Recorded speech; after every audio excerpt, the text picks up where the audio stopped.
In this lesson, we're going to solve real-world linear systems. All right, example 1, how do I solve real-world linear systems? First of all, we're going to define the variables, we're going to set up the equations and solve, and then we're going to identify the answer. So let's go ahead and take a look at what this looks like. It says the sum of two numbers is 30 and their difference is 12. Find the two numbers. So we're looking for two numbers, so I'm going to assign the variable. I'm just going to say x is equal to first number, and then y is going to be equal to second number. All right, so let's go ahead and take a look at the first part. It says the sum of two numbers is 30. So we have the sum of two numbers. We have the first number, and we have the second number, and we know that sum means to add, and then that's going to be equal to then 30. And then it's saying, and their difference is 12. So we're having the same numbers, but their difference, so our first number minus our second number is going to be equal to 12. So what we're doing is we're solving this system to find the two numbers. And the easiest way to solve this one would be by solving with elimination. Take a look here. Our y's are automatically going to cancel out. I'm going to put a 1 right here so I don't forget to add those. And I'm going to have 1 plus 1, I'm going to have 2x is equal to, then I'll have 30 plus 12, and I'll have 42. And we're just solving for our x. And x is going to be equal to 21. Now, remember, we're looking for our x and we're looking for our y. So let's go ahead and we'll find our y. So I'm going to plug it into just one of these equations. It doesn't matter which one. I'll just take our first one right here. So we have x plus y is equal to 30. So x is 21 plus y is equal to 30. And we're isolating the variable, so I'll subtract my 21. And so then y is going to be equal to 9. So we're wanting to know what the two numbers are. And let's just double check this. Is 21 plus 9, is that equal to 30? Yes. And is 21 minus 9 equal to 12? And yes, it is. So our x, and we're not going to put this as a point because we want to know the two numbers. So you can either say x is equal to 21 and y is equal to 9, or we could just say that the two numbers are 21 and 9. Either way would be just fine. All right, number 2, it says the cost of boxes of envelopes and 3 boxes of envelopes and 4 boxes of notebook paper is $13.25. 2 boxes of envelopes and 6 boxes of notebook paper cost $17. Find the cost of each. All right, so first of all, notice how we have two different scenarios here. We've got our envelopes and we have our notebook paper. So then that first step, and this is important, it really does help you at setting them up. We're just going to say that our x is going to represent our envelopes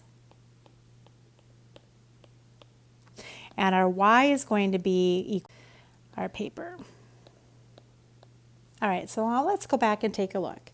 It says that the cost of 3 boxes of envelopes and 4 boxes of notebook paper is $13.25.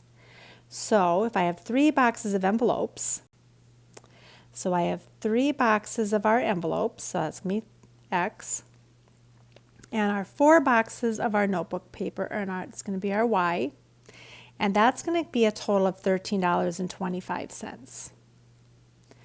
All right, so our next scenario that we have then is that we have to identify is we have 2 boxes of envelopes and 6 boxes of notebook paper, and that costs $17.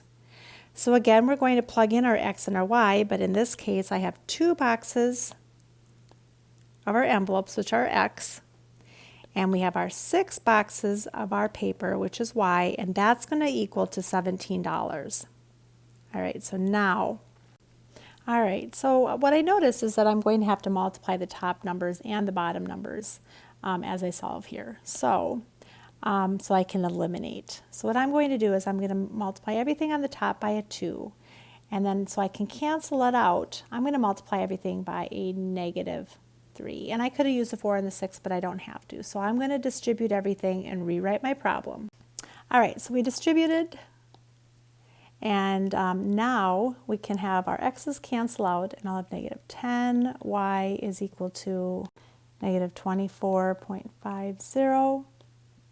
So we'll divide by the 10, I'll get $2.45. So what we know is that our y, which is our paper, is $2.45. So now we just have to plug it into one of these to find out how much the envelopes are. So I'm going to just kind of come up right back up to this one. So 3x plus 4 times, I'm doing this one, 2.45 is equal to 13.25. So now we're just solving for the x.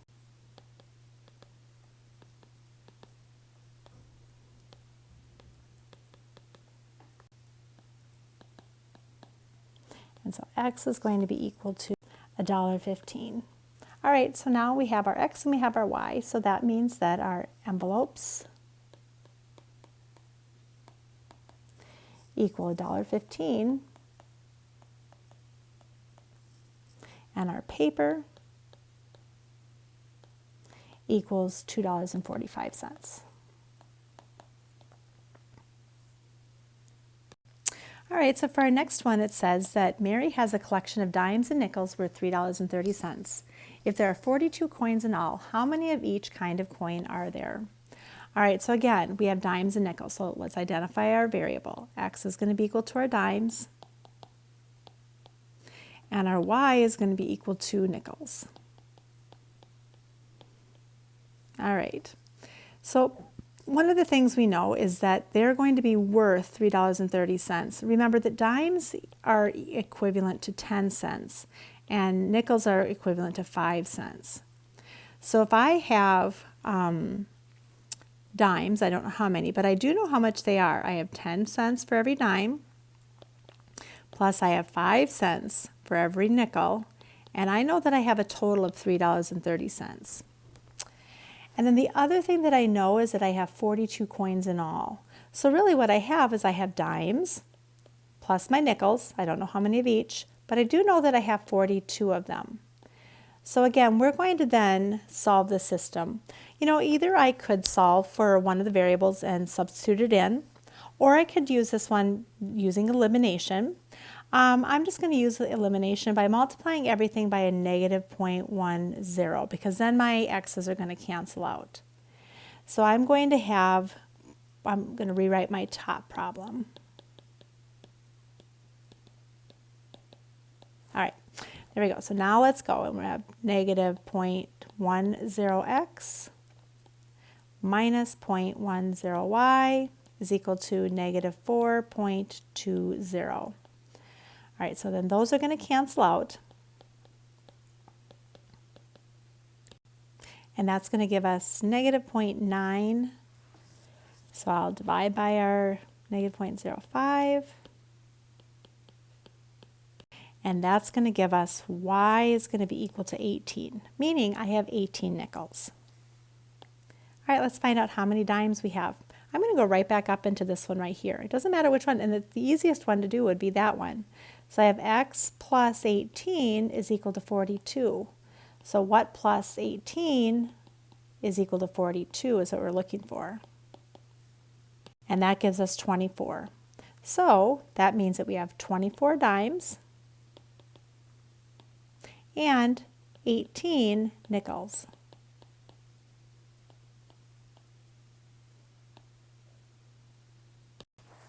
All right, so for our next one, it says that you're selling hot dogs and sodas at a concession stand.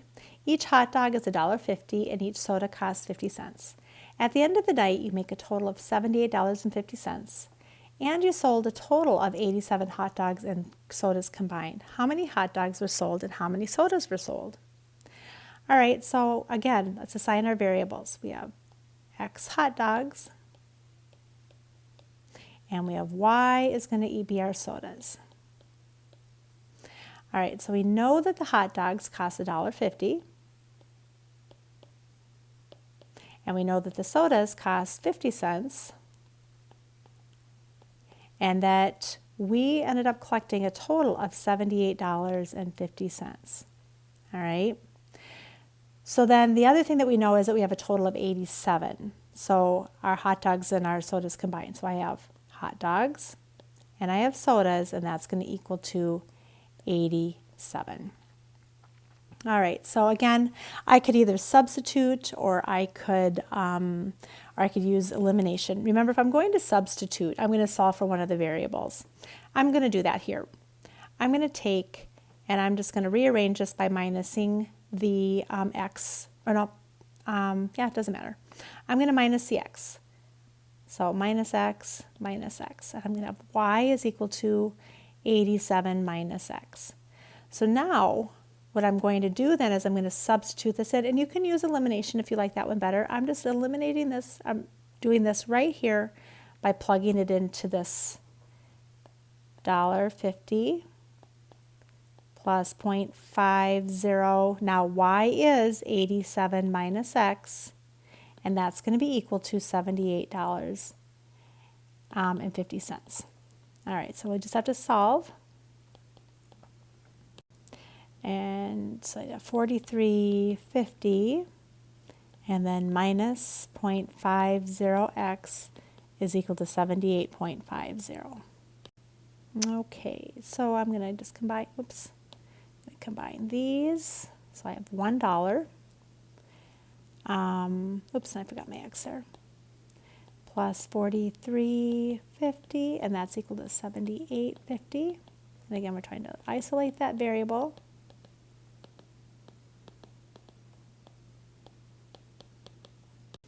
And so when I subtract, I'll get 35. So that means that I had 35 hot dogs.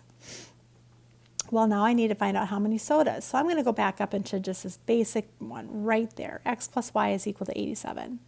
So 35 plus y is equal to 87. And I'm going to minus.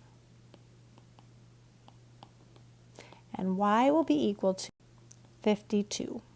So what I know is that I have 35 hot dogs because X represented hot dogs. And I have 52 sodas because Y was sodas. So in this lesson, we took a look at how to solve real-world linear systems.